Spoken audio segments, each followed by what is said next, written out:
móveis também, que se eu falhar.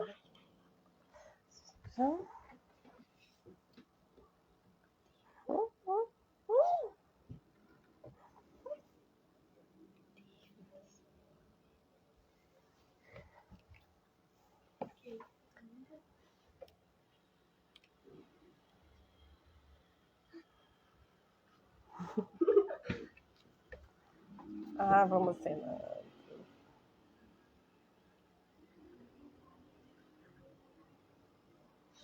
Oi, gente, boa noite.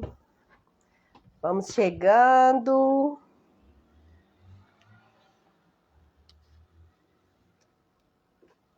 Dá um tempinho pro pessoal ir entrando. A nossa convidada já está a postos. Deixa eu acenando aqui para vocês.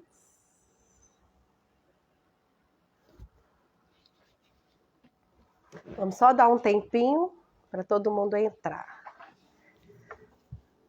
Hoje o nosso bate-papo é muito importante. Gente, aproveita, clica aí no aviãozinho, já convida mais amigos para ir entrando, participar conosco nesse tema super atual, que é aí a nova NR17. Boa noite, Isaac, Cleusa. Isaac sempre presente, engenheiro Maicon. Já vou chamando a minha convidada aqui também. Gente, já vai mandando aí o convite. Vamos chamar mais pessoas aí para esse bate-papo, hein? Muito importante, né? Saber aí como que nós vamos fazer essa integração da NR17, né? Novíssima, com o PGR.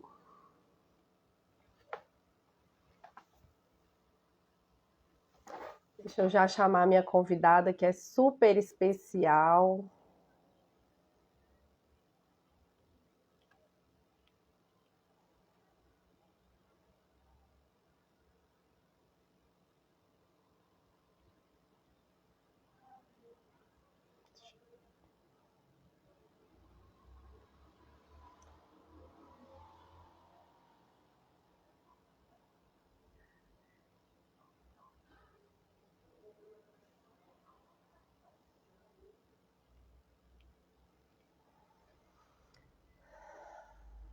Opa. Deixa eu só enviar o convite, tá, pessoal? Ela ainda não apareceu aqui para mim. Deixa eu mandar uma mensagem para ela.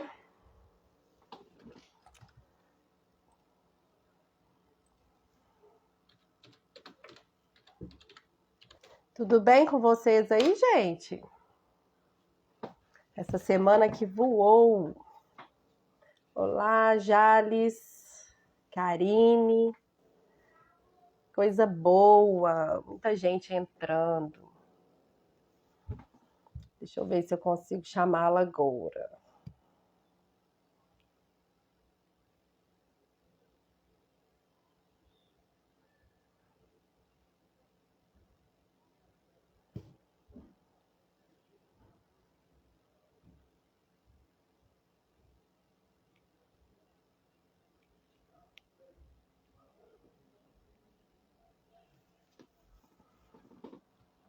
Ver.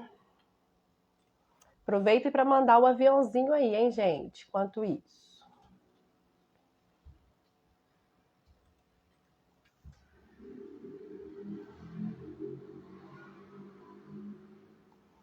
Ai.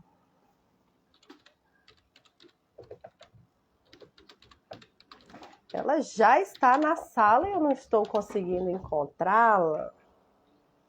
Deixa eu ver aqui.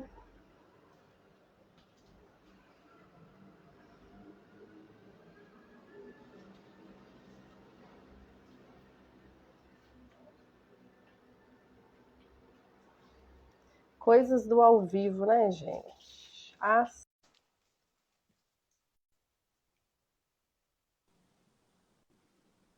Olá, Laila! Pô, coisas do ao vivo, né?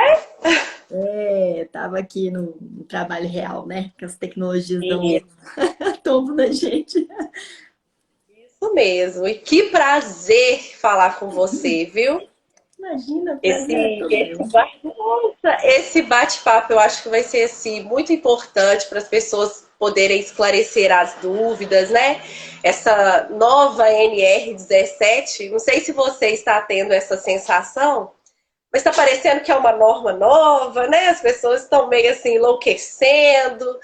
E aí eu acho que vai dar para esclarecer aí alguns pontos, né? Ah, com certeza, espero que sim. Que realmente toda mudança causa uma angústia na gente, né? Não tem jeito. Tudo que é novo, até que a gente toma pé ali do que vem de diferente, tudo mais, e ajusta na rotina, leva um tempinho. Verdade. Queria apresentar vocês, né? Nós já estamos aí com várias pessoas participando conosco, né? A gente tem aqui o pessoal da construção civil, de frigoríficos, de vários ramos aí de atividades. E eu falo sempre que esse espaço ele é muito importante, né? E como ficou fácil ter acesso aí ao conhecimento, eu acho que é muito válido. Então, Ah, isso gente, aí é verdade. A Laila, ela é médica, né, auditora fiscal aí do Ministério do Trabalho, professora da pós-graduação. Isso é só um resumo, tá, Laila? Sinta-se à vontade para falar de você. Eu já falo, né, desde de início que eu sou super sua fã, porque eu acho assim a sua linha, né, a forma como você vê a ergonomia, de fazer uma ergonomia de verdade, é o que eu busco. Então eu acho que isso é muito importante, né, porque o resultado a gente sabe que vai chegar aí para o trabalhador, né? As empresas vão ver o resultado do que foi investido. Todo mundo tem a ganhar quando a gente faz de verdade, né? Ah, Então eu sem acho que dúvida. é por esse caminho. Vou deixar você falar um pouquinho sobre você para os nossos participantes aqui do bate-papo. Ah, em primeiro lugar, prazer estar aqui com você, também admiro seu trabalho.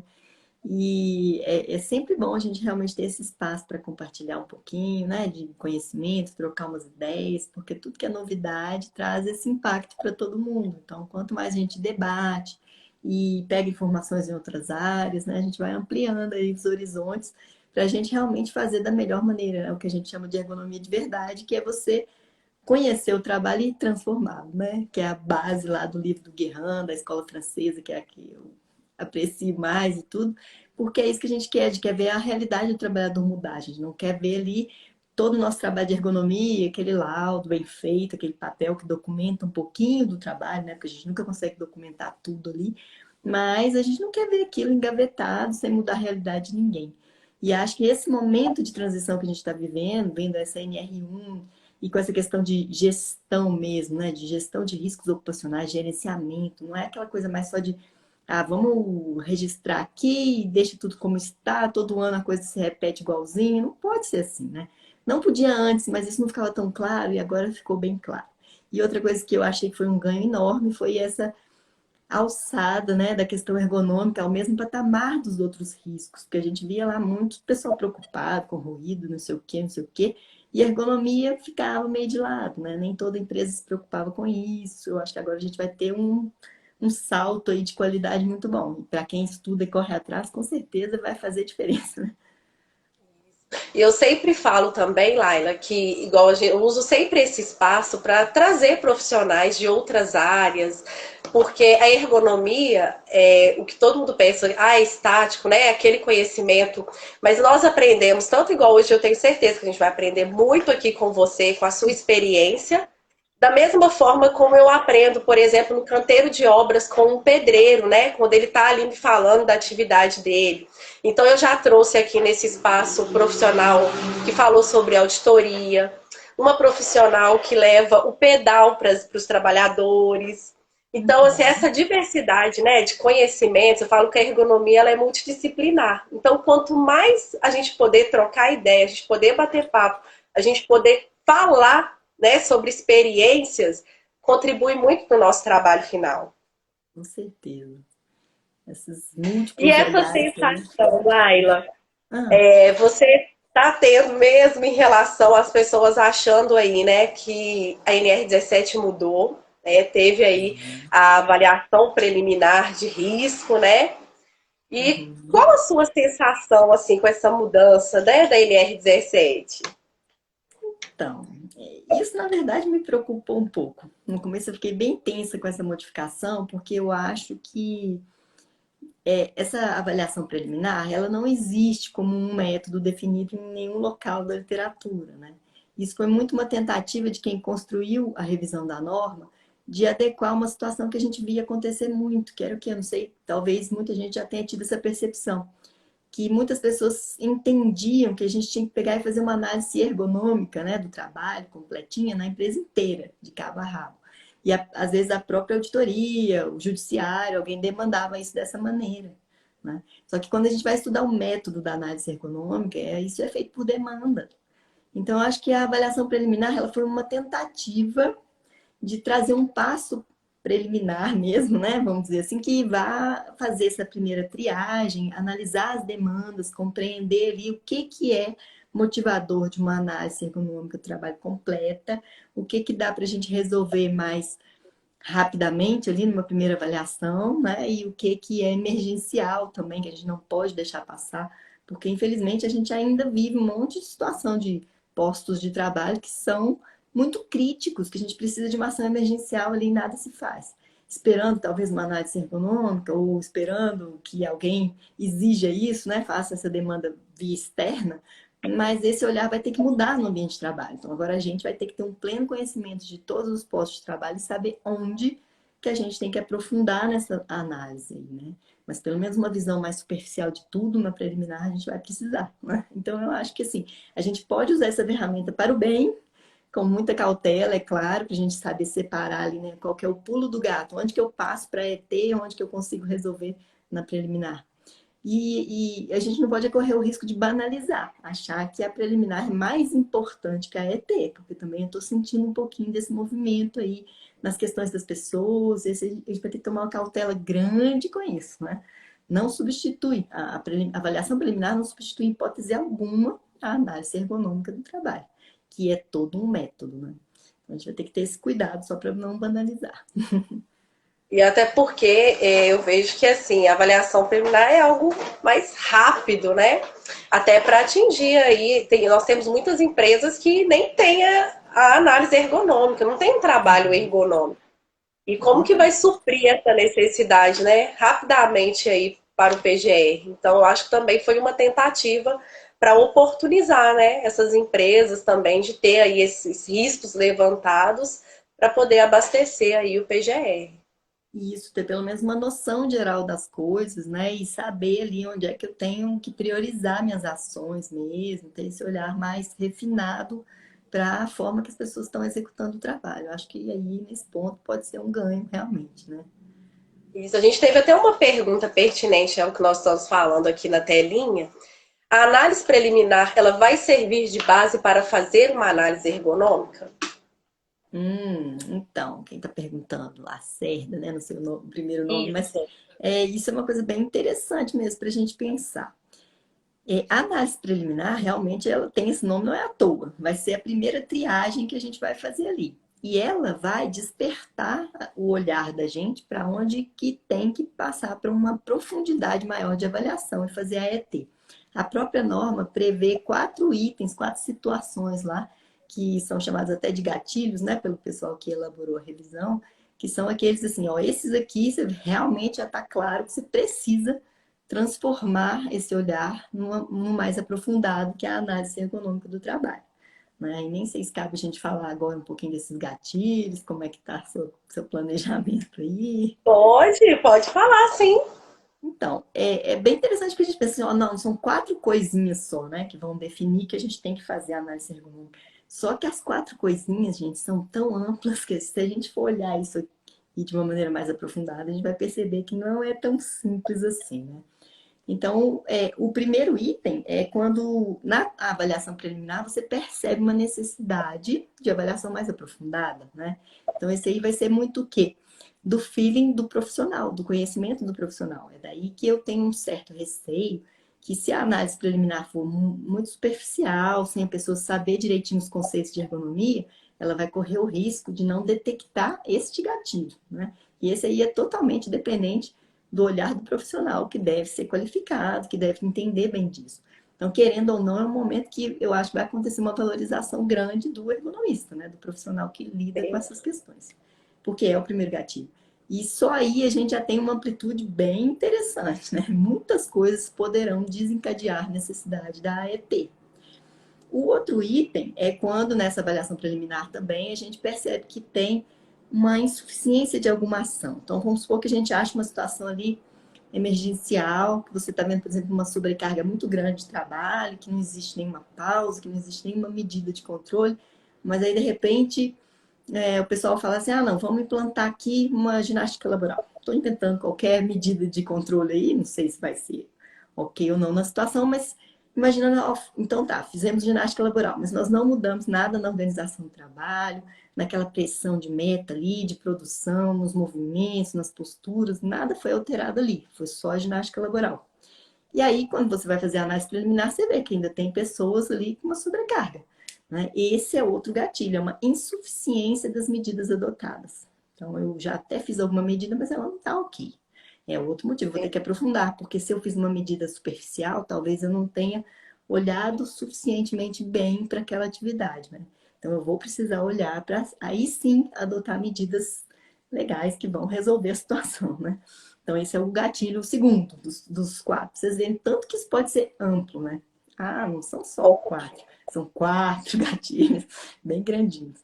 E aí a gente tem uma outra possibilidade, que seria quando o pessoal responsável pelo controle de saúde ocupacional, né, principalmente o médico, que é quem faz os exames clínicos ali, conversa com as pessoas, se ele perceber uma possibilidade de que aquela atividade está causando um adoecimento, né, ou uma queixa, uma dor, qualquer queixa mesmo do trabalhador, ele pode indicar que seja feita essa análise mais completa. Outro gatilho super importante. Se a gente for pensar nos fundamentos da ergonomia, né, que a gente deveria trabalhar por demanda, essas são demandas, gente. A gente já deveria fazer isso desde sempre, né, e não ficar fazendo assim, eu tenho que fazer a análise ergonômica de 4.000 postos de trabalho.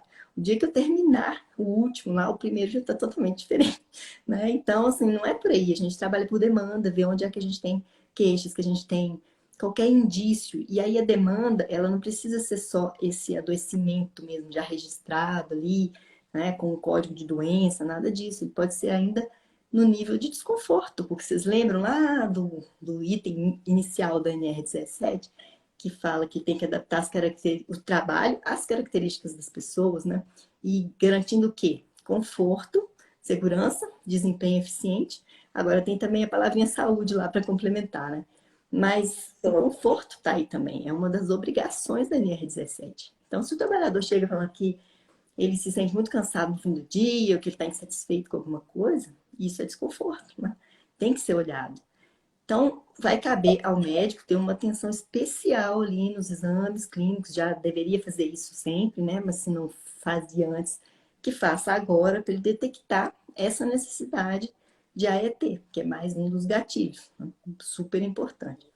E aí na demanda a gente tem mil coisas nesse sentido. Eu já tive situações em que, por exemplo, o médico era atento às questões ali da empresa e tudo, e a empresa fornecia medicamentos, eventualmente, quando a pessoa precisava. E aí a enfermeira percebeu que as pessoas estavam pedindo muito mais medicamento para dor de cabeça em um determinado setor. E aí eles foram atrás da informação para saber o que que era isso, né? E no fim das contas nem era muito ligado à ergonomia, mas era uma situação de uma nova máquina que tinha um ruído muito importante e que ruído traz desconforto e traz dor de cabeça, tensão, né, aumento de pressão arterial, uma série de coisas. Mas então assim, uma demanda que aparentemente, né, você nem presta atenção nela, mas qualquer informação de mudança em um setor é sinal de alerta para a gente ir lá verificar o que está acontecendo. Pode ter a ver com a ergonomia? Pode. Pode ser uma mudança de um chefe, por exemplo. A gente vê isso acontecer tanto, né? As pessoas estão lá trabalhando numa boa, um belo dia o pessoal começa a ter testado, um monte de confusão. Se a gente tem esse olhar atento, a gente vê alguma coisa mudou ali. E muitas vezes é um chefe que mudou, porque é a questão da organização do trabalho, né? Da forma de gerenciar as pessoas ali, porque não é fácil gerenciar pessoas, né? A gente sabe disso. Então, às vezes, uma mudancinha ali que ninguém presta atenção nela pode ser um fator de desencadeamento de adoecimento. Então, esse olhar atento para o adoecimento, para as queixas, para os atestados, ele é fundamental para nós.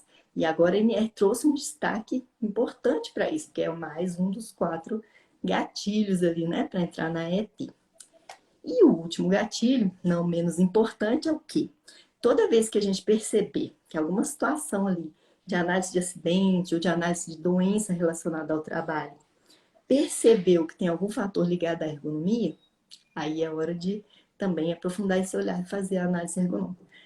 Só que assim, eu já considero isso aí um momento tardio, né? Porque se você já está analisando uma doença, um acidente, é para evitar novos, ok, mas já teve gente que teve sua saúde prejudicada ali, né? Então, eu acho que esse é um gatilho meio tardio, mas que a gente tem também que olhar para ele, sem dúvida. Então, assim, são 4 só, mas que são 4 que cabem uma infinidade de situações aí dentro, né? E vai caber a gente ter esse olhar bem apurado para onde precisa. E igual você falou, o trabalhador, às vezes, nas rotinas diárias das empresas, eles não dão tanta atenção, né, para o que o trabalhador está ali apontando, falando. Mas quando nós chegamos assim com a ergonomia, eu, pelo menos, sempre o trabalhador, ele é 100% para mim. Porque às vezes a gente está ali um período, vendo uma situação de trabalho, que o trabalhador está inserido ali a maior parte do seu dia, né? Então ele sempre tem algo a falar. Então, há poucos dias mesmo, eu estava fazendo uma análise ergonômica e aí um trabalhador estava avaliando um processo que tinha esteira. Então, era um tipo de produto naquele momento. E aí eu fui conversar com ele, falei, gente, me fala um pouquinho aí, né? Todos os produtos é a mesma velocidade, como que é? Eles ficaram meio assim já para responder. Aí eu, não, pode falar, eu preciso saber. Vocês estão aqui o tempo todo, como que isso acontece? Aí um trabalhador falou assim, não, o produto A, B e C, a esteira é muito mais acelerada. O produto cai no chão, quebra, eu não consigo. Então, eu tenho um pouco de receio em relação ainda à avaliação preliminar de se perder um pouco isso, dos profissionais acharem que é aquela avaliação rápida e deixar de dar importância ao que é realmente importante. Né? Porque esse tempo que você para, que você entrevista, eu acho que faz toda a diferença. Né? E o meu receio ainda é um pouco sobre isso. E como não existe, né, um método definido na literatura de como fazer essa avaliação preliminar, a gente vai ter sempre que resgatar esses conceitos fundamentais da ergonomia, que é o que eu até gravei um videozinho, coloquei hoje no Instagram falando sobre isso. Ergonomia não é o que está na NR17, ergonomia é um negócio muito mais amplo, né? A legislação vai lá e pinça algumas coisas, algumas diretrizes ali para a pessoa ter né, um norte de onde ela vai trabalhar, o que, que é o O mínimo que mínimo, ela tem né? que garantir, é o mínimo, né? Mas a ergonomia vai muito além daquilo. Vocês querem um exemplo? Os fatores psicossociais, que alguém até citou aí, né? Eles não estão presentes ali nessa versão da NR17. Ah, por quê? Porque não é importante? Não. É porque eles pensam ainda em criar uma norma específica para isso. Eles estão trabalhando nesse sentido.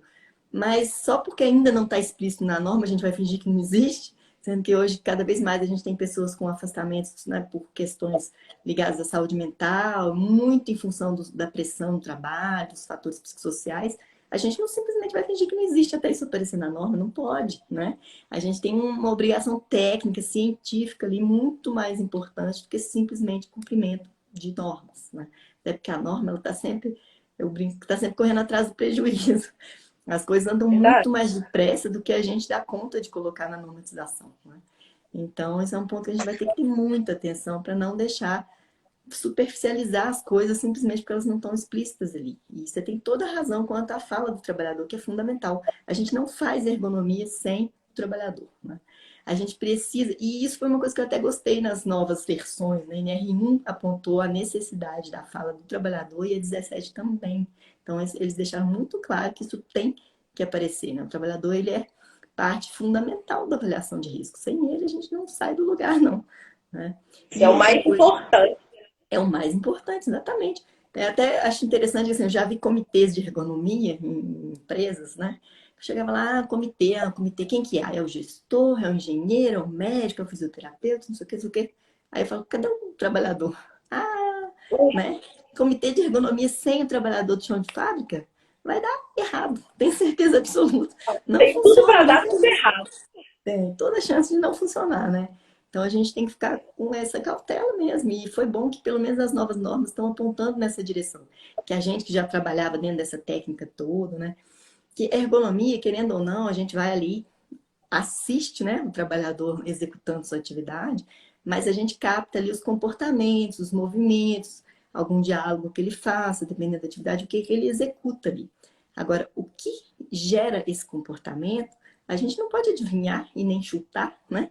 A gente tem que conversar Sim. com ele. E aí é aquela coisa da autoconfrontação na técnica francesa, que você vai lá e ver com ele o motivo daquilo, o que motivou. E aí que você vai entender todas essas variabilidades que vem no processo, né? Essa coisa que se citou aí da linha de montagem. Ah, se for a peça X é completamente diferente, né? Ah, essa peça X a máquina começa a travar, aí vem gargalo de produção. Então a gente só capta essas nuances aí que são fundamentais, que é o trabalho real, se a gente conversar, se a gente aprofundar. Então, eu concordo demais com você. Assim, meu receio é essa coisa da avaliação preliminar virar um tiro no pé, né? Se não fizer bem feito, o Porque negócio não vai prestar. essas questões, Laila, que faz também com que nós, ergonomistas, passamos para a empresa uma solução assertiva. Né? Às vezes a questão não é uma mudança, uma tecnologia, às vezes a resposta é tão simples e ela vem Uhum. direto do trabalhador. Né? A nossa Exato. visão ali, você fala, nossa, vou colocar um braço mecânico aqui, aquele investimento, o trabalhador vem e fala assim, não. Se virar aqui para mim, colocar um cabo de aço aqui, resolve o meu problema. Pois é. Né? Então, até para a solução, para nós podermos apresentar para a empresa, às vezes ela vem de forma mais simples. Muito Né? mais E vai simples, mais resolver ali o barata, problema. né? Que é de quem entende realmente a atividade. A gente vai lá e tenta entender o melhor possível, mas a gente nunca vai chegar no nível do entendimento do trabalhador, por mais que a gente se aproxime. Então, daí que vem também outra parte super importante dentro do método da análise ergonômica, que é a validação, né? Depois que a gente propõe coisas ali, a gente tem que mostrar para o trabalhador antes de implementar qualquer coisa. Porque eu cansei de ver situações de empresas falarem assim, ah, não, teve uma situação de um banco aí, né, que foi lá, desenvolveu um caixa, fez altas modificações, fez aquela coisa bonita, né, no design, não sei o quê. Só que ele esqueceu de ver quem trabalha ali. Porque não existe nada ergonômico se não for para alguém, né? É que eu costumo achar estranho. Cadeira ergonômica. Ergonômica para quem, né? Para quem? Para fazer o quê? Então, assim, sem essas duas perguntinhas para quem e para fazer o quê, a gente não tem nada ergonômico. E aí o banco fez lá, mobiliário, tudo chiquérrimo, tudo bonito, e não lembrou que ali a pessoa lida com o dinheiro, né? E aí ele tinha que pegar coisas de um lado e a gaveta de dinheiro ficava ao alcance do cliente. E aí veio aquele estresse de como eu vigio a gaveta com um olho, faço as coisas com o outro olho. Então, assim, totalmente inviável do ponto de vista da atividade. Mas por quê? Não validou, não testou antes, né? Saiu E comprando tudo, jogou dinheiro fora. Então, assim, sem é o trabalhador, dinâmico, né? não dá. É muito É dinâmico. dinâmico. A Lacerda trouxe mais uma perguntinha aqui, ó. Você acredita que os 4 gatilhos pode dar muito abertura para as questões subjetivas e cair em interpretações? Deixa eu voltar aqui que eu perdi. Opa, interpretações diferentes por empresas e Ministério do Trabalho? Essa chance sempre existe, né? Porque não é nem tanto de subjetividade, mas do nível de aprofundamento das questões. Então, esse olhar vai depender muito da formação de quem fez essa avaliação para detectar os gatilhos, que pode dar divergência, pode. Né? E aí, até uma coisa que a gente tem uma certa expectativa de que o Ministério faça umas orientações mais objetivas quanto a isso, né? Qual é a expectativa dessa mudança, porque realmente os gatilhos são muito amplos, aí cabe muita coisa, e quando cabe muita coisa, a chance de haver alguma divergência existe. E aproveitando esse gancho, às vezes as pessoas me perguntam muito, né, com a questão da avaliação preliminar, qual um profissional que pode fazer aí essa avaliação, né? Pois Então é, tem esse ainda gargalo aí no meio. não veio nada oficial ainda, né, do Ministério, mas assim, as pessoas tendem a pensar, tem uma portaria lá que eu nunca lembro o número, gente, eu sou péssima nesses números, mas depois eu resgato para vocês, que fala em relação à ET ser feita por um profissional de nível superior e tudo que tenha conhecimento na área. Então, ele não, nem fala assim, ah, você tem que ter, por exemplo, é, título de especialista em ergonomia, sei lá. Não tem essas especificações assim tão restritivas, não, mas tem a exigência do conteúdo. E aonde é que a gente descobre se a pessoa realmente tem o conhecimento necessário? É no produto que ela entrega, né? Que é o que a auditoria vai verificar. Então, se estiver faltando coisas lá, pode ser que isso seja questionado mais pela qualidade do produto do que pela formação específica. A gente ainda está aguardando se vem uma posição oficial de quem seria esse profissional capacitado para fazer a análise preliminar, a avaliação preliminar, né? Mas é o tipo da coisa. Como a gente viu, o negócio não é assim tão simples de fazer, né? A gente tem que ter um olhar para várias instâncias, que é o que eu costumo sempre repetir, gente. O ser humano, ele tem muitas dimensões, né? Toda vez que a gente está num trabalho, a gente implica todas as nossas dimensões ali. Tem o biológico, que eu vou avaliar ali, movimento repetitivo, postura, algumas coisas mais visíveis, né? Mais palpáveis, que dá até para quantificar às vezes. Mas tem um monte de outras coisas, né? Tem o lado cognitivo, que está sempre implicado no trabalho. Tem o lado afetivo também, de satisfação no trabalho, das questões psicossociais, né? Tem o lado coletivo daquele trabalho, de como está essa interação, como eu falei, o caso do chefe que chega e adoece um monte de gente. Então, assim, são Isso. muitas dimensões no ser humano. E a gente, para trabalhar bem com ergonomia, a gente não pode esquecer de nenhuma delas. E um ponto que é fundamental também, que vai perpassar todas essas dimensões, que é a organização do trabalho. Esse é um ponto que, assim, eu considero fundamental. E na experiência que eu tive até hoje das análises ergonômicas, eu encontrei muitas situações em que a gente não via a informação da organização, né? E até hoje ainda tem confusão. O pessoal pensa que a organização do trabalho, às vezes, é aquela coisa do layout, está tudo organizado, arrumadinho, sem risco de acidente. Não tem nada a ver com isso, né? Mas às Nada vezes é bom a disso. gente falar. Porque a organização do trabalho é essa coisa da meta, da exigência de tempo, né? De como que o tempo de trabalho se distribui ali, qual que é essa cobrança que existe, se existe pressão temporal, produção rápida, né? Se tem um ritmo controlado ali por uma esteira, por exemplo, ou se a pessoa consegue ter essa autonomia. Então, são essas questões. E eu já encontrei muita situação de análise ergonômica, falar assim, a pessoa faz tal peça, assim, né? Tá, eu falei, ok.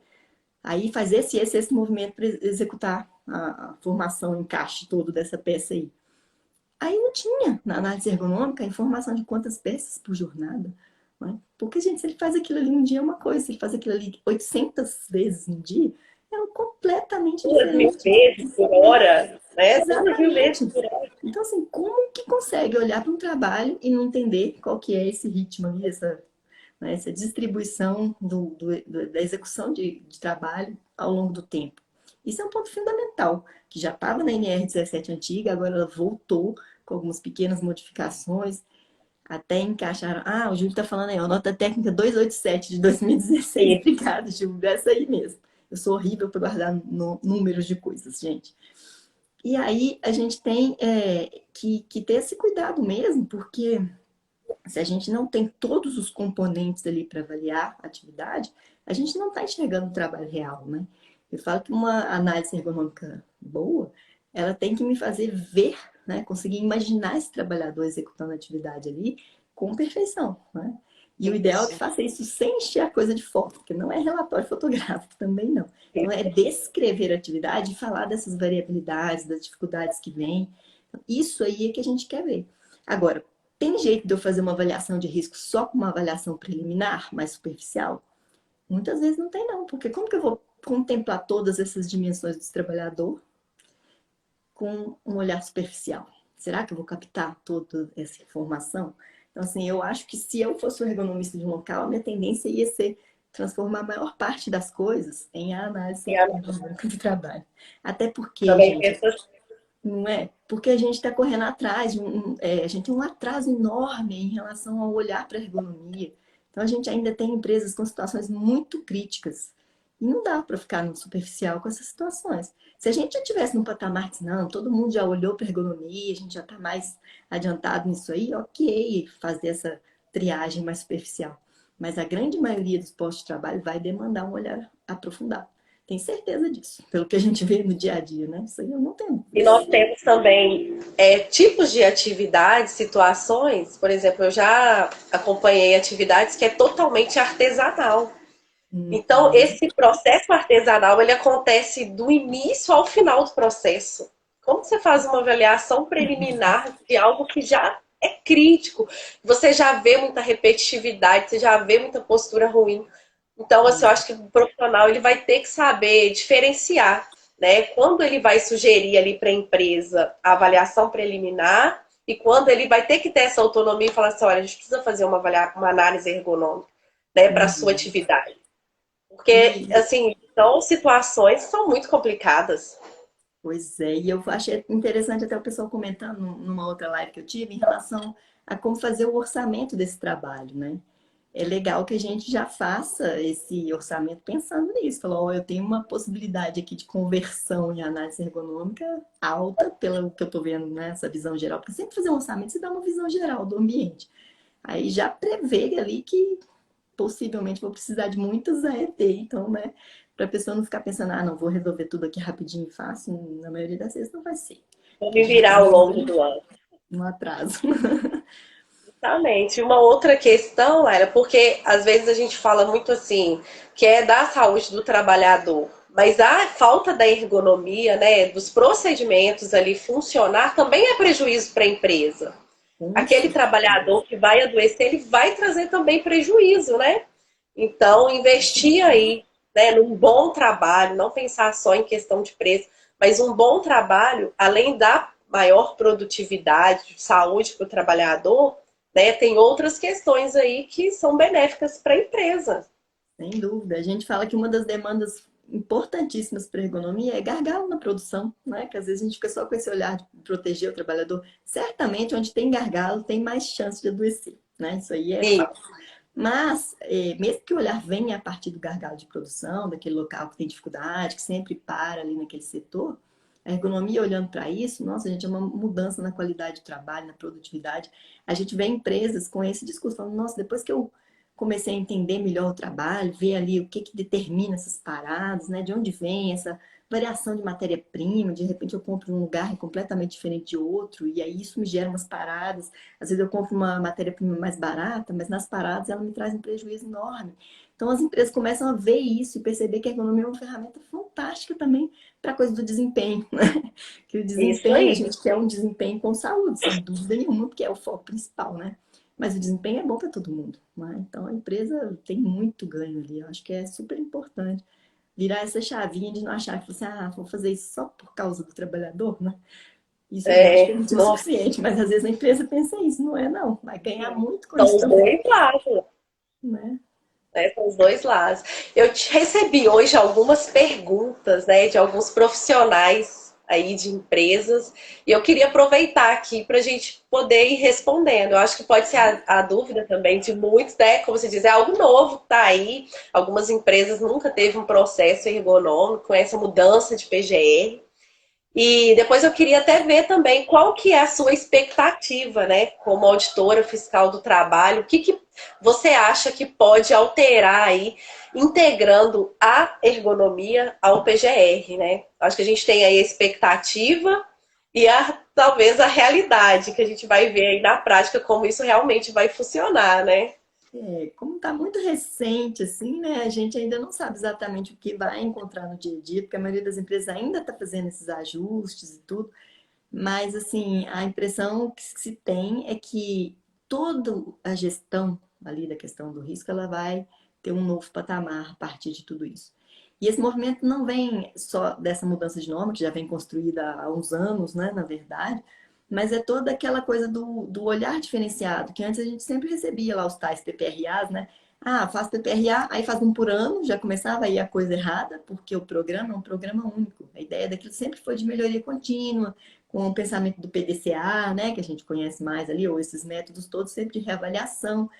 A ideia é que se tivesse a cada ano aquela análise global ali, ver o que mudou, o que não mudou, o que precisa fazer. Só que o que a gente via na prática era a cópia do programa todo ano, só mudava o ano ali na capa, né? E as medidas de controle apresentadas, elas nunca saíam ali do superficial. É entregar EPI, trocar extintor de incêndio, fazer treinamento da CIPA. Então, assim, e aí você acabava que você tinha ali um resultado, um cronograma de ações, etc., que servia tanto para a padaria da esquina quanto para aquela empresa enorme, porque ele não dizia nada de gestão, né? E isso eu acho que vai ser uma mudança fantástica a partir dessa virada das normas e que já começou um pouquinho também esse movimento por um outro aspecto que é do e-social, né? Que a gente sabe que as empresas estão aí começando a informar saúde e segurança. Agora teve um adiamentozinho para quem não tem que entregar PPP ainda, né? Mas mesmo assim só de ter que sistematizar essa informação em algum lugar acessível aos órgãos fiscalizadores, já muda também essa preocupação, né? Então, a gente está tendo Com todo um certeza. movimento aí de ampliação de gestão. Eu não sei se vocês acompanharam no social há uns anos aí, 2019, 18, que a gente construiu toda uma tabela 23 lá dos riscos com a parte da ergonomia, né? Eu não sei, teve gente que não Sim, gostou muito, mas teve gente que achou interessante. Na verdade, eu trabalhei na construção daquela tabela junto com a Mara Camisasta. Até vi o Maicon aí, estava falando aí mais cedo também, e o Mix Cooks, que eu não sei quem que é, porque eu só venho com esse nome, que falou da Mara. A Mara é um colega, assim, também que eu adoro, porque a gente já trabalhou muitas coisas juntos e essa construção dessa tabela foi uma tentativa disso, da gente incorporar mais o olhar preventivo no social. Infelizmente, com essas remodelações aí, isso saiu, ficou só a parte previdenciária mesmo, que está ali dentro do PPP, e ainda com uma crítica, né? Porque quando o PPP fosse digitalizado, segundo a IN 77, a gente teria que incluir ergonômicos e as questões de acidente. Então, era esse o movimento que a gente estava fazendo. Mas na simplificação que o governo fez, saiu tudo. Assim, a gente espera que um dia volte. E querendo ou não, eu acho que aquilo ali também foi uma mudança de paradigma, porque vários itens que ninguém ligava à questão ergonômica, por exemplo, trabalho em turno, né, aspectos psicossociais, de organização do trabalho, eles ficaram muito explícitos ali. O negócio saiu de 8 itens para 58, né? Então foi realmente uma ampliação com essa tentativa de colocar a ergonomia no lugar devido dela, junto com os outros fatores, né? A Mara mesmo ainda brincava com isso, falando assim, não, vamos tirar a parte do SESNT ali, do controle de saúde ocupacional, daquela casinha ali debaixo da escada, e colocar ele no mesmo sim. nível de gestão de tudo que tem na empresa. Porque a gestão de negócios está lá em cima, e a gestão de saúde e segurança ficava, né, em 10º plano. Mas acho que agora as coisas vão ter que melhorar. Então a expectativa é boa, né? Vamos ver se funciona. Aí eu falo que após aquela criação da tabela, antes a gente via muita análise ergonômica, né? Quais eram os fatores de risco? Vícios posturais pelo trabalhador, Imagina né? isso. Jogando a responsabilidade ali pro trabalhador. Ele não recebia Isso aí é treinamento intermediário. adequado, né?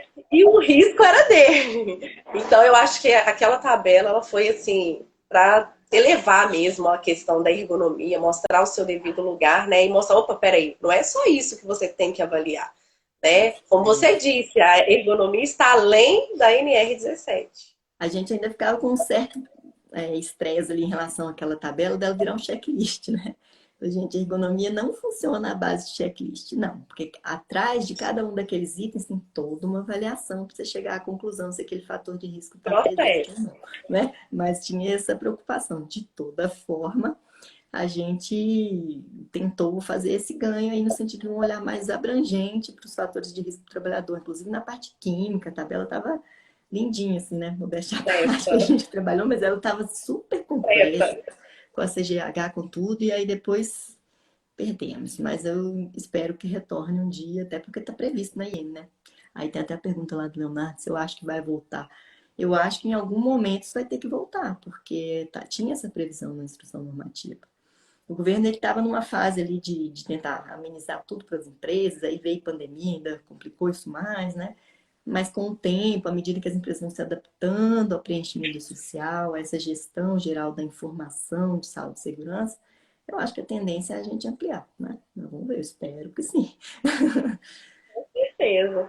Então, como eu disse, tinha umas perguntinhas, olha. E a primeira foi assim, ó, se eu tiver um PPRA a vencer apenas em julho de 2022, eu perco ele? Já Uhum, posso descartar e fazer um PGR? Então, nós pode. tivemos essa perguntinha aí. Pode sim, porque infelizmente o PPRA não existe mais desde o dia 3 de janeiro, né? Morreu. Agora é só o PGR mesmo, então tem que correr atrás de fazer. Algumas empresas aí eu acredito que devem ter renovado o PPRA, né, no fim do ano, e aí não foi bem orientado e acabou caindo aí nessa É, questão, né, da troca aí pelo e aí isso PGR. ficou complicado, porque como teve uns adiamentos para implementação, né, da 1, da 17 e tudo mais, o pessoal ficou ali esperando para ver se ia adiar mais e não começou a mudar a chavinha para o PGR, mas agora tem que mudar porque já está devendo, né, vamos dizer assim. Então Mas agora ó, espero só PGR, tá, gente? que Nada de PPRA mais. não existe Né? mais. Alguns profissionais até usou o termo PPRA morreu. Acabou. Morreu mesmo. Teve uma outra aqui, ó. Nós estamos no início de fevereiro. Amanhã, se eu tiver uma fiscalização amanhã, tenho que estar com o PGR em mãos ou se eu comprovar que está sendo elaborado vai poder servir? E aí, Laila? Isso aí é um negócio complicado, porque se a gente for seguir a regra ao pé da letra, já está irregular, já cabe uma autuação, né? Mas assim, é claro que sempre o pessoal da auditoria sabe dessa transição, dessas dificuldades e tudo, e a maioria das vezes até coloca um prazo para ajeitar, até porque é uma norma nova, né, que mudou recentemente, apesar dos avisos já estarem acontecendo há mais de um ano, já foi adiado, sei lá, acho que quase um ano e meio, né? Ou mais, que acho que era março de 2020 que começou essa história. Mas já tem muito tempo que isso está previsto, está posto que ia acontecer, né? Então, assim, se o auditor quiser chegar aí e autuar pela falta do PGR, ele já pode, porque já está em vigor. Né? Então, não é garantia. Ele pode ter essa tolerância aí, mas vai ser a critério ali do auditor e conforme o que ele perceber de todos os indícios, né? Porque geralmente a gente faz esse panorama geral. Se a empresa está com tudo funcionando, só não tem ainda uma documentação daquilo, é uma coisa. Se está tudo bagunçado, de perna para o ar, sem nenhum controle nem nada, ainda vai pensar em fazer PGR, é outra coisa. Então a gente sempre tira um retrato ali da coisa geral da empresa para tomar essas decisões. Mas ao pé da letra, toda vez que tem uma infração, cabe a autuação correspondente. Então ela já pode ser feita a qualquer momento a partir do dia 3 de janeiro. Né? Então, todos ficarem alertos aí, viu, gente? Isso aí. Olha a outra pergunta. Em uma empresa muito grande, com vários tipos de riscos e vários postos de trabalho, eu posso ter uma avaliação preliminar para alguns postos e uma análise ergonômica para outros? A gente até Certamente, falou né? um pouco. Porque é isso mesmo que a norma já prevê, com aqueles gatilhos que eu falei. Então, nem tudo vai precisar de AET, já de acordo com essa proposta aí da própria NR17, né? E aí vai caber nessa avaliação mais geral definir onde vai virar AET e onde não vai, né? Então, realmente vai ter essa situação de diferenciação ali. Que, na verdade, gente, mesmo quando não estava explícito na norma, a ideia de AET era essa, trabalhar por demanda, não é que você tem que fazer de cabo a rabo na empresa uma análise aprofundada, né? Então agora isso só ficou mais explícito na norma. Vai acontecer essa variedade de situações aí. Uma avaliação preliminar tem validade? Avaliação preliminar? Prazo de validade? Isso, o PGR em geral, ele vai ter uma reavaliação ali mínima, né, a cada 2 anos ou quando as situações mudarem. Então, assim, tem que ter esse olhar. Se mudou alguma coisa, como que a avaliação preliminar vai ser uma parte integrante, ela vai ter que seguir mais ou menos essa programação.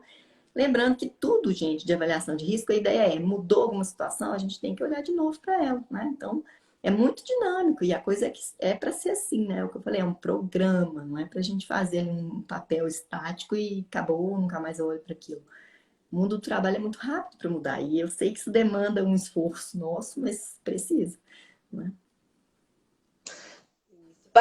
Vai ser elaborado um manual de avaliação preliminar, como existe, né, o manual da análise ergonômica? Não sei, a gente espera que sim, né? Não, mas a gente ainda não tem nada de concreto, assim, ainda não vi um movimento interno do pessoal construir, mas eu espero que construa, porque realmente, como é uma novidade, cabe esclarecer alguns detalhes sobre isso, né? E Enquanto até não mesmo vem, a gente vai aceito, né? construindo os melhores formatos para poder desenvolver isso. Isso, perfeito. É preciso colocar ferramentas na na avaliação preliminar? Eu acredito que as Hum, ferramentas ergonômicas, né? É preciso, é necessário? Então, a ferramenta, essas ferramentas que tem por aí, né, esses modelinhos fechados, elas não são obrigatórias nem na ET. Quem dirá nessa outra, né, que é uma coisa mais preliminar, mais superficial ali. Mas, existindo ou não ferramenta, a gente sempre vai ter que entender o seguinte: eu estou conseguindo olhar suficientemente bem para essa atividade com o método que eu estou usando ou não, né? Porque o que a gente cansa de ver na prática é as pessoas ficarem fixadas em alguma ferramenta e achar que aquilo ali se aplica a tudo. Na verdade, não é assim. Até hoje, né, nos estudos todos de ferramentas que eu fiz, tem livros lá, por exemplo, tem um livro de fatores humanos que é desse tamanho, tem 83 métodos lá, tem uma outra enciclopédia de mais de 2.000 páginas. Essa eu não acabei de ler toda ainda não, confesso para vocês. Mas a gente não acha nenhuma ferramenta que falam, essa aqui resolve 100%. Né? Lembrando daquelas dimensões do ser humano que eu falei lá. Tem a parte biomecânica, sim, mas tem cognitiva, afetiva, tem a questão da organização do trabalho. E eu até hoje não achei nenhuma ferramenta que complete, né? Seja totalmente abrangente para resolver tudo isso sozinho. Não tem. E aí a gente cai no sério risco de pegar, essa ferramenta aqui, vou aplicar em todos os meus postos de trabalho. E quando você vai analisar a ferramenta, ela trata, por exemplo, de movimentos da coluna. Só, né, bem geral, assim, mas ela olha mais para os movimentos da coluna e você tem seus trabalhadores, às vezes, numa posição sentada, com movimentos repetitivos de membros superiores. Aí, no resultado da ferramenta, vem lá um tanto de quadradinho verdinho, tudo lindo, e você vai ver lá nas demandas o pessoal adoecendo, com queixo, com afastamento. Né? Algo errado não está certo. Por quê? Se você faz a pergunta errada, ou seja, usa a ferramenta errada, sua resposta vai vir errada. Né? Então, muito cuidado com esse uso de ferramenta. Não pode ser indiscriminado. Todas elas têm suas aplicações, sim, muito válidas, mas têm suas limitações que a gente precisa conhecer antes de escolher se quer usar e, se quiser, qual vai usar. Né? Tem um monte de ferramenta. E é inclusive para a parte Não, e assistencial, né? Que a gente tem várias validadas no Brasil, mas precisa saber escolher isso direitinho. por experiência mesmo. Eu estava fazendo uma avaliação do posto e fui colocar, utilizar ali um instrumento. Eu já tinha feito toda a avaliação ali do posto de trabalho, já tinha identificado o risco, já tinha colocado as ações, né, para solucionar ou amenizar ali. E quando eu fui utilizar a ferramenta, ela me deu assim, algum risco. Aí eu falei, poxa vida, eu fiquei 20 minutos utilizando esse instrumento para ela me dar esse resultado. Enquanto o meu trabalho, né, lá na empresa que foi conversando com o trabalhador, avaliando a atividade, eu já consegui ali ver todo o processo acontecendo. Né? Eu acho que assim, a ferramenta, ela pode, em algum momento ali, né, te ajudar. Às vezes você está fazendo, por exemplo, uma análise para uma ação trabalhista, às vezes o juiz não tem um entendimento ali daquele risco, talvez pode ser mais importante. Mas às vezes no dia a dia, quando você está avaliando ali, geralmente ela Não precisa. não faz tanta diferença, na verdade, ali no processo. A ferramenta ela é boa geralmente quando você quer quantificar alguma coisa para mostrar dados ali, mas a ferramenta tem um outro problema muito grave, na minha opinião, que ela não te ajuda a descobrir a solução. Ela te ajuda a Sim. quantificar ali o risco, alguma intensidade dele, mas e a solução? De onde vai tirar? Então, se você simplesmente aplica essa ferramenta sem entender a atividade, sem conversar com o trabalhador, você não vai resolver nenhum problema. Vai parar ali, né? Só na identificação superficial ali de algum risco, de alguma intensidade de risco. Então, isso aí a gente tem que entender a atividade antes de qualquer coisa, senão não funciona, né? Teve uma pergunta aqui no chat também que é interessante. O PGR, ele precisa estar impresso na empresa? Deu uma falhadinha aqui, acho que foi meu sinal. Você repete para mim, por favor. Sim, claro. O PGR, ele precisa estar impresso na empresa? Então, ele precisa estar registrado de alguma forma, mas saiu, já tem algum tempinho, na verdade, uma legislação toda, que também eu não vou lembrar o nome, que depois eu acho para vocês, mas que define essa possibilidade dos documentos digitais para tudo. Ela já está valendo, né? Para a maior parte das empresas, teve um cronograma com tempos variados, conforme o porte da empresa, mas a maioria das empresas já está dentro desse enquadramento da possibilidade do documento digital.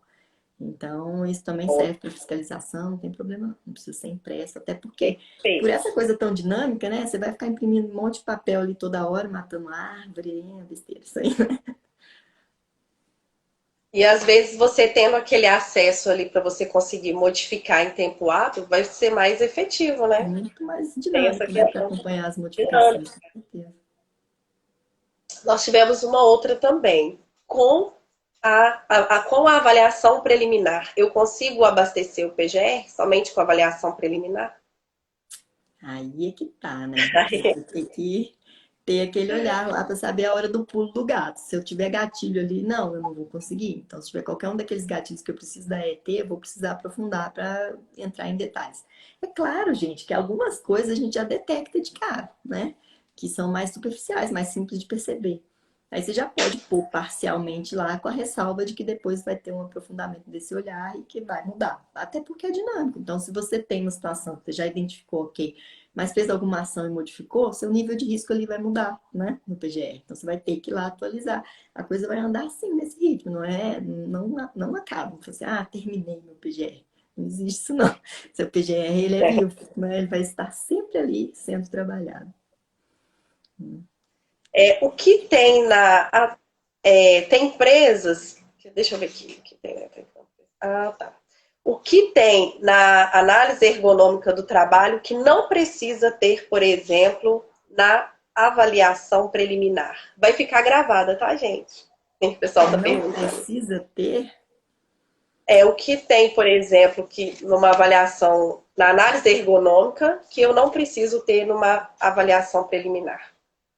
Pois é, a análise ergonômica ela é muito mais completa, né? Então, assim, o olhar da avaliação preliminar, ele é superficial, ele pega coisas ali. Eu gosto de separar, assim, mais ou menos em três categorias. Você tem coisas bem simples, bem fáceis de ver, que você já olha e resolve. Você tem coisas muito críticas que demandam uma solução emergencial também, que você já vai ter que tomar uma ação ali, mas muitas vezes para enxergar a solução adequada vai precisar de AET. E você tem um bolo aí no meio, que é aquele que precisa de aprofundar mais, né? Mas aí, nesse primeiro olhar, e vocês já devem ter tido essa sensação, você chega na empresa, muita coisa dá para captar. Você já descobre, esse aqui tem trabalho noturno, esse aqui tem... Porque, assim, se a gente quisesse pensar uma forma de escalonar isso, a avaliação preliminar, ela vai te mostrar mais fácil os fatores de risco. Agora, essa gradação de até que ponto aquilo se torna um risco mesmo de adoecimento, etc., e avaliação de nível de risco, talvez a gente não consiga fazer isso direito só com avaliação preliminar. E aí vai acabar aprofundando, porque o PGR te exige isso, né? A gente tem que jogar ali uma matriz de risco ou outra formatação que consiga fazer ali uma comparação entre probabilidade, né, de acontecer o dano e severidade daquele dano, que são as diretrizes da NR1, e chegar a uma conclusão ali do que é prioritário para a ação. Lembrando que o trabalhador é um inteiro, né, e ele tem ali risco físico, químico, biológico e as questões ergonômicas. Então a gente vai ter que pensar bem. Eu acho que a avaliação preliminar, ela vai acabar funcionando como uma triagem mesmo para aprofundar. Então, assim, o conteúdo dela é aquela coisa, a gente não teve uma definição oficial, mas ela tem que ter um conteúdo mínimo para você conseguir detectar esses fatores e colocar no seu inventário de risco. Então, esse nível aí de até onde ela vai, quais os itens que ela tem que conter, isso vai depender muito, gente, do que? Da atividade que você vai encontrar lá. Então, se eu for avaliar, por exemplo, uma atividade de escritório, as demandas ali, as coisas que eu tenho que avaliar como risco são muito diferentes de uma área produtiva ali, que o cara está, por exemplo, esmerilando um motor de metal, né? E com ruído, com poeira, com um monte de coisa, com trabalho em pé, com exigência de força. E aí, é um monte de itens que eu tenho que avaliar, que é diferente de uma pessoa que fica no seu escritório, com mobiliário ergonômico, tudo com regulagem. Então, esse tipo de olhar superficial, de cara, a gente já consegue captar muita coisa. Mas aí é que vem os gatilhos. Se eu não dei conta de avaliar o risco com esse olhar superficial, aí eu tenho que fazer todo o conteúdo, e aí é a ET, né? Não tem jeito. Então, se eu não Tem como consigo ali jeito. definir de cara organização do trabalho, exigência biomecânica, cognitiva, vou ter que aprofundar, né? Eu acho assim bem complexo, na maioria dos postos operacionais mesmo, a gente conseguir fazer, falar, não, eu tenho certeza que esse risco aqui é leve, moderado, grave, com um olhar mais superficial. Então eu não sei como que vai funcionar isso na prática, não, mas eu tenho a tendência de imaginar que vai ficar muita coisa para ter resolver mesmo. Também acho. Teve uma pergunta que é até interessante. O fiscal, ele tem o poder de multar uma empresa se ela optar por fazer a análise ergonômica e não uma avaliação preliminar, mesmo que a empresa seja, por exemplo, MEI? Gente, só se ele for problemático esse fiscal, porque assim, a análise ergonômica é muito melhor do que a avaliação preliminar. Ninguém vai te multar para você fazer uma coisa além do que a norma exige, né? Completa, né? Inclusive, esse item de MEI e EPP lá é um negócio interessante para a gente pensar, porque se for lá grau de risco 1 e 2, sei lá, não lembro exatamente a regra, está dispensada de fazer a ET, mas tem que cumprir os requisitos da norma, todos. Como que eu vou descobrir o que Todos. que eu tenho que cumprir sem avaliar? Fiquei com essa Justamente. pergunta, né? Então, não sei, É. aquilo ali eu acho que vai ser meio letra morta, porque a empresa não vai conseguir resolver as coisas todas sem fazer análise. Aí ela, E tá, às não vai ser vezes, multada, né? Aí no caso, por não ter feito a ET, mas vai ser autuada por não ter feito as outras coisas todas, de adaptar a organização do trabalho ao trabalhador, de garantir pausas e outras medidas quando tem exigência, né? Seja trabalho estático ou dinâmico, ali alguma exigência mais biomecânica. Então, como que ela vai detectar essas coisas sem fazer avaliação? Não sei. Se ela conseguir fazer isso só no preliminar, ok. Se não, vai ter problema. E é claro que se ela fizer além, ninguém vai multá-la por isso, gente. Eu acho que não tem ninguém nesse nível de insanidade, não. ótimo. Tem uma outra pergunta que diz assim, olha, por que dor lombar é a doença que mais aparece até em frigorífico que tem, por exemplo, se a gente for pensar mais repetitividade, né? O Hum, estilo de vida pode influenciar nesse tipo de doença? coluna lombar, gente, é um negocinho complicado, né? Quando a gente vai estudar lá as nossas origens, assim, a gente ainda, apesar de ter milhões de anos que a gente anda em pé, a coluna ainda não é plenamente adaptada para isso. O nosso corpo, só a cabeça da gente é bem pesada. Então a gente já tem uma sobrecarga corporal toda vez que a gente fica muito tempo na posição ortostática, né? Que é em pé. Então o frigorífico, ele tem a repetitividade de membros superiores ali, mas a pessoa está sempre em pé, está sempre fazendo um esforço, muitas vezes dobrando um pouco o tronco para alcançar as partes que passam lá, né? Então, assim, a gente tem sempre que lembrar que o corpo, ele é um complexo, né? Ele é inteiro. Toda vez que tem um movimento de precisão, por exemplo, dos membros superiores, você vai exigir dessa parte mais da raiz, que a gente chama do corpo, uma tensão para firmar o movimento, para conseguir precisão. Então, você nunca usa só a sua mão, só o seu antebraço, não, você usa o seu corpo inteiro ali, nessa questão da postura que a gente adota em função das condições de trabalho. Então, com certeza, tem Isso. sobrecarga de coluna no frigorífico, né? Não tem a menor dúvida disso. E em muitas outras funções, quando tem flexão, essas coisas é mais fácil da gente notar, mas a posição em pé, ela é adoecedora também. Você passar a sua jornada inteira ali, firmando o corpo para manter, né, seu centro de gravidade, fazendo força, fazendo movimentos precisos, certamente você tem sobrecarga de coluna também. Então a gente tem que olhar o corpo inteiro, não dá para partir Inteiro. pedacinhos, né? O doutor Leonardo perguntou aqui, né? Os eventos aí do e-social vai realmente obrigar, né, a empresa a estar com as documentações em dia? Ó, ninguém obriga ninguém a nada, na verdade, né? Sempre é uma opção. Você não quer deixar em dia, ok. Só que a auditoria vai ter acesso a essa informação em tempo real, o tempo todo, né? Então a gente já tem os sistemas de captação dessa informação. E se a informação não surge lá, isso também é uma coisa interessante a gente observar. O e-social, gente, não multa ninguém. Porque eu já ouvi muito essa conversa, né? Que o e-social, o e-social vai te multar, multas do e-social. Ele é só um depositório de informação, ele não multa ninguém, né? Mas assim como a receita lá do imposto de renda, você declara seu imposto, você mandou a informação. Mas tem um auditor do outro lado que vai ver essa informação e vai perceber as inconsistências. O sistema ajuda a achar inconsistência, o sistema nosso que extrai informação ajuda. Mas quem vai avaliar se a inconsistência é uma infração, né? É uma coisa que está irregular mesmo ou não, é um ser humaninho. Então não tem jeito de fazer isso, não é automático, né? Não existe multa automática de nada no e-social. Sempre vai ter isso. Ali a gente vai ter indícios de irregularidade e tudo vai ser avaliado para ver se realmente é. Porque pode ser uma informação errada e a coisa lá na prática nem está irregular. Então aí é outro assunto. Você pode ser autuado porque informou errado e não porque você fez uma coisa errada lá no seu ambiente de trabalho. Então tudo vai ter que ser avaliado. Nada vai ser automático, né? Mas a informação vai estar na palma da mão. Então a chance de achar indícios de problema é muito maior, né? Eu acho que sim, as empresas devem se preocupar com a qualidade dessa informação sempre. Nós tivemos aqui também uma pergunta da Master SST, foi a seguinte na caixinha.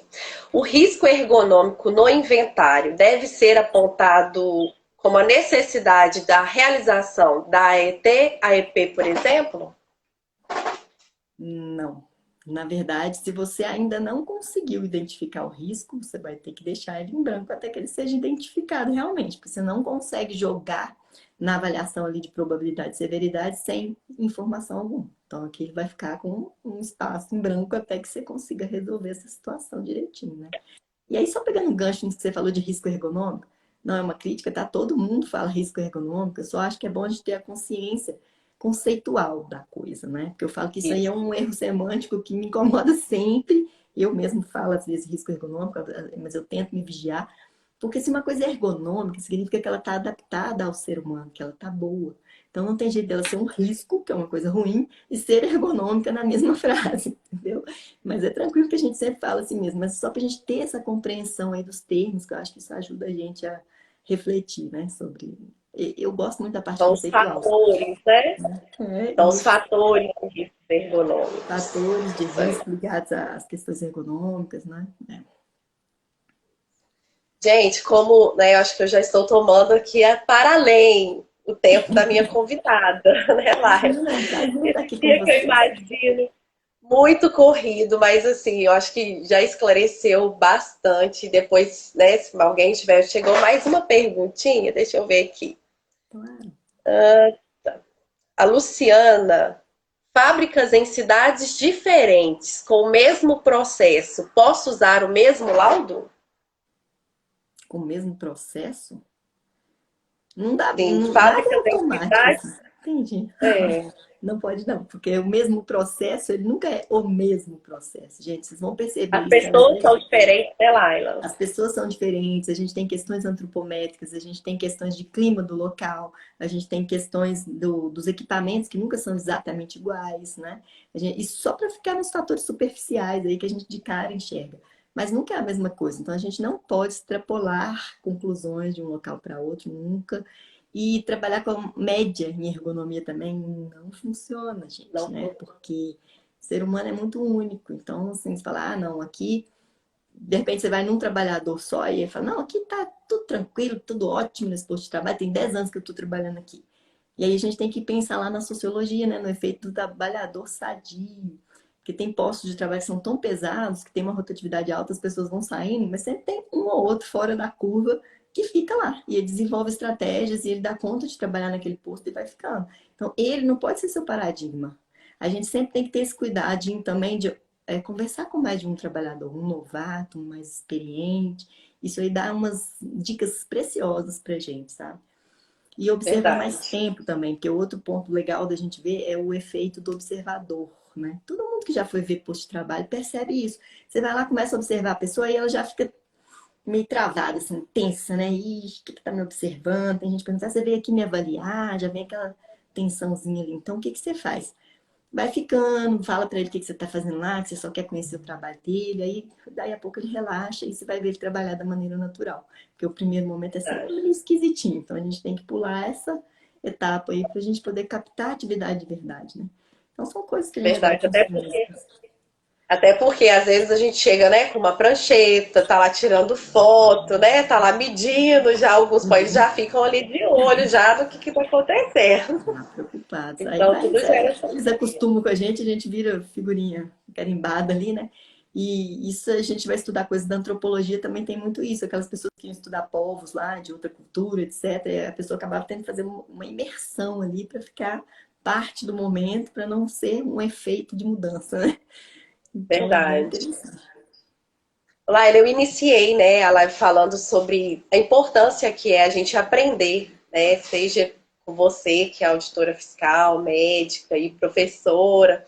Como eu disse, eu aprendo também todos os dias, né? Em cada empresa que eu vou, que tem um ramo de atividade diferente com os trabalhadores, na reunião para apresentar ali o trabalho, eu também aprendo. E eu, como eu disse, eu tento trazer assim várias pessoas, né, de áreas diferentes para a gente poder interagir isso. Teve um professor, Marcos Maciel, que nós falamos sobre atividade física humanizada.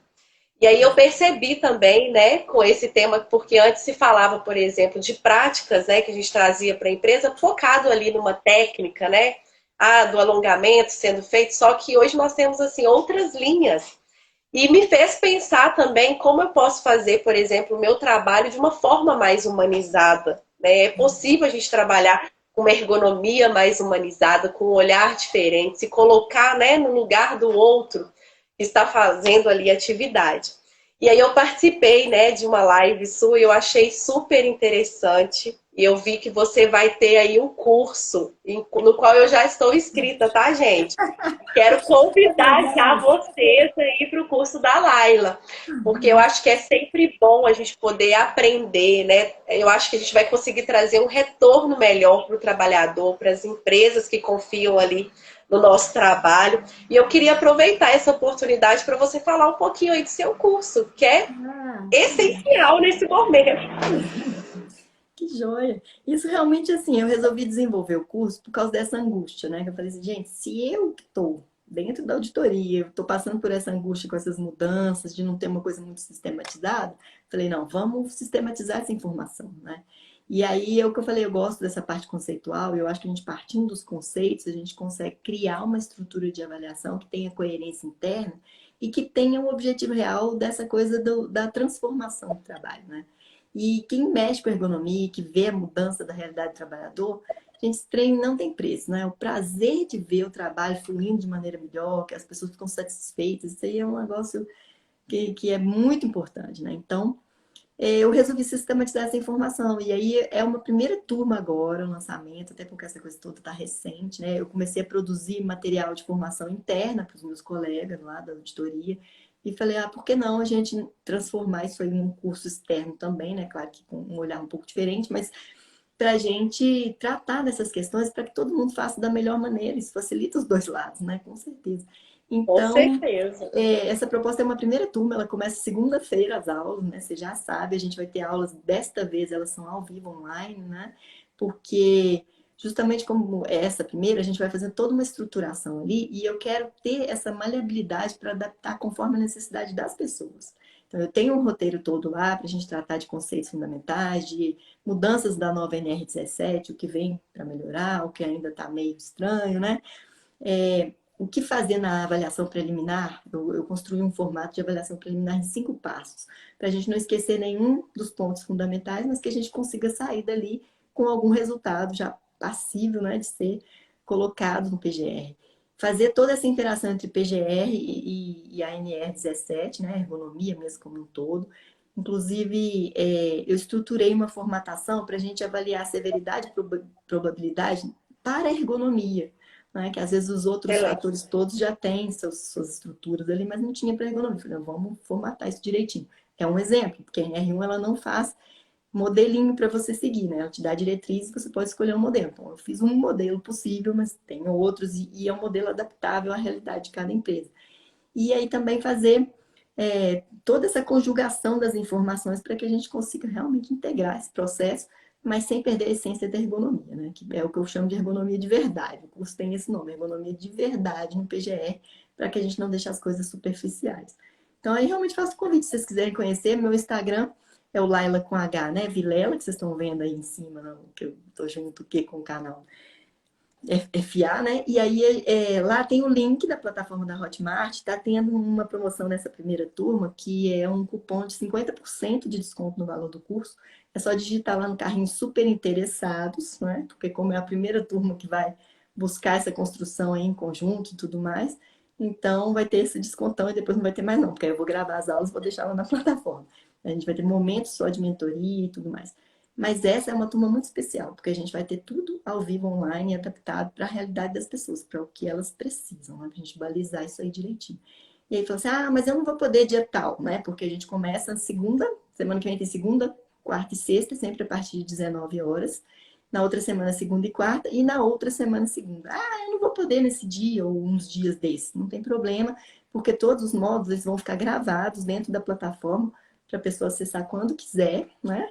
E aí, no prazo de um ano, como esse formato de curso de plataforma tem a garantia também, eu coloquei 15 dias lá. Então, se você entrar, começar a fazer as aulas, falar, não é legal, não é para mim, não é por aí que eu quero seguir, sem problema, é só solicitar o reembolso na plataforma, que tudo é resolvido instantaneamente, praticamente, tá? Sem nenhuma burocracia. E vai ter também essa questão dos materiais, né? Tem uma planilha lá que eu estou finalizando a construção dela para a gente usar na EP, porque é uma ideia de fazer sem ferramentas mirabolantes, não. É um negócio para usar na prática, no dia a dia mesmo, tá? Então, se vocês quiserem, fica o convite. Vai ser um prazer ter vocês aí nessa primeiríssima turma, tá? Segunda-feira começa. Então, escreve logo lá, aproveita o cupom super interessados, para não perder, tá bom? Eu Obrigada. estarei lá, Laila. Pois Gente, é. não perca, porque vai ser assim, eu acredito que uma oportunidade única, né? A Laila, além do trabalho da questão ergonômica, acessibilidade, né, Laila? Depois entra no Instagram da Laila, que tem muita coisa boa. Ah, eu trabalho com inclusão de pessoa com deficiência também, né? Na auditoria tem um curso disso também, que é outro assunto, mas a gente, essa turma, inclusive, tá fantástica, assim, já tem várias inscrições. Eu não vou deixar ela crescer muito, porque é uma coisa bem personalizada mesmo que a gente quer construir nesse primeiro momento. E já tem, assim, colegas ali da ergonomia que eu amo de paixão, show de bola. Acho que vai ser ótimo essa turma, um crescimento gigante. Então, convido vocês. Tá feito o convite, depois eu vou colocar também, vou fazer um stories lá, colocando seu link, tá? Para as pessoas acessarem mais fácil. Bom demais. Laila, queria assim, te agradecer pela sua disponibilidade do seu tempo, né? Muito enriquecedor, né? Ter você aqui para a gente ter esse bate-papo. Eu acho que seria assim, eu falar, né, das mudanças da NR17 sozinho, eu acho que faltaria, sabe, o seu olhar, né? Você vai estar ali diante das empresas, né? Para poder verificar essas situações. Então, com certeza, essa noite foi muito enriquecedora. Tá? Te agradecer, parabenizar pelo seu trabalho, a sua linguagem, né? Como você trata aí esses temas tão importantes e tão complexos, né? Eu falo que a ergonomia ela é tão complexa e a gente precisa sim ter aquele olhar mais sutil, né, para poder fazer diferente, fazer uma ergonomia de verdade. Estou tomando o seu lema para mim.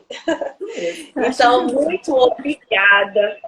Né, pedir desculpa aí a quem fez perguntas, né, que às vezes foi passando, a gente não conseguiu responder.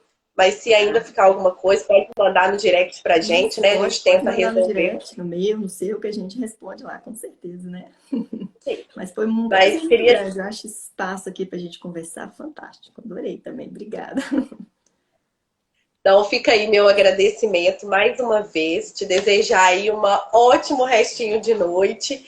Né? E muito obrigada, tá? Pela sua participação. Obrigada a todos que participaram aí conosco, essa troca de experiência, né? Que é essencial. Então, ótima noite para todos, gente. Fiquem com Deus. Boa Deixar a noite. Laila descansar, Eu né, te vejo Laila? O dia segunda foi lá, longo. hein? Segunda eu estarei lá, ó. Você é a primeira a entrar. Aí. Então, um forte abraço, tá bom? Um abraço, Tchau, gente. gente. Muito Obrigada. obrigada aí pela participação de todos. Vou deixar gravado, tá bom, para vocês. Bom demais. Vou compartilhar lá Tchauzinho. no meu depois também. Isso mesmo.